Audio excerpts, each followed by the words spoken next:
May kaso ba ang pakikipag-flirt? At ano ang sinasabi ng batas at ng Biblia tungkol dito? Ang sagot ay depende sa sitwasyon. Sa ilalim ng batas ng Pilipinas, ang simpleng paglalandi o pakikipag-flirt ay hindi agad krimen. Walang partikular na batas na nagsasabing bawal ang simpleng pagpapakita ng interes o panliligaw sa ibang tao.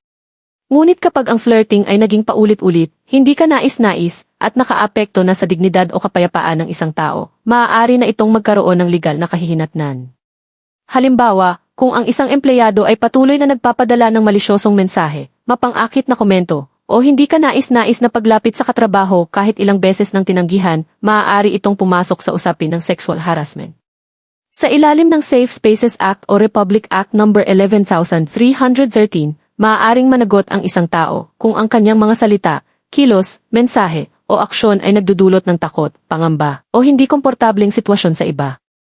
Isang halimbawa nito ay ang paulit-ulit na paghingi ng personal na relasyon kahit malinaw nang tumanggi ang kabilang panig. Ang dating simpleng flirting ay maaaring maging harassment kapag wala ng paggalang sa hangganan ng ibang tao. Ngayon, ano naman ang sinasabi ng Biblia? Hindi direktang ginagamit ng Biblia ang salitang flirting, ngunit marami itong itinuturo tungkol sa kadalisayan ng puso, katapatan, at paggalang sa kapwa.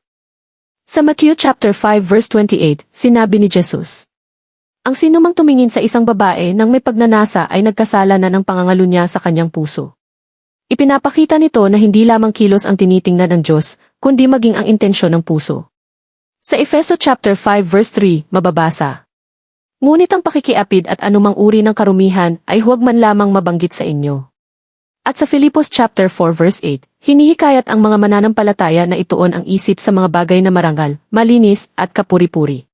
Kung kaya't ayon sa Biblia, ang pakikipag-usap ng may paggalang at mabuting layunin ay iba sa pakikipag-flirt na may layuning manloko, manukso, o magdulot ng tukso sa iba. Sa madaling salita, ang simpleng flirting ay hindi otomatikong krimen sa batas. Ngunit kapag ito ay naging panggigipit, panghaharas, o paglabag sa dignidad ng kapwa, maaari itong magkaroon ng legal na pananagutan. At ayon naman sa Biblia, ang bawat salita, kilos, at intensyon ay dapat na may paggalang, katapatan, at kalinisan ng puso.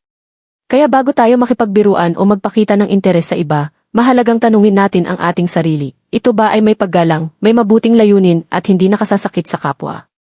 Kung nakatulong ang video na ito, huwag kalimutang i-share, upang mas marami ang magkaroon ng kaalaman tungkol sa batas at mga aral ng Biblia.